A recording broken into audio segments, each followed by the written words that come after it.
We're doing a cool burn today at Scrub Hill. It's pretty overgrown with invasive natives. As you will see later on, there's not many elder trees on this hill, so try and save the gums that were here once upon a time. Save them and reduce the fuel load that's on the ground as well. The grass is pretty thick in some places, but yeah, just try and heal country, the proper way, cool burn.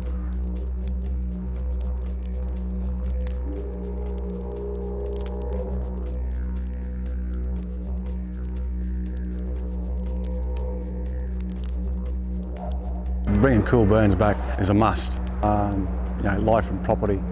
Yeah, you can say that, but there's life that that has 6 legs, 4 legs, scales, fur. That's the life and property. And property for us, is country.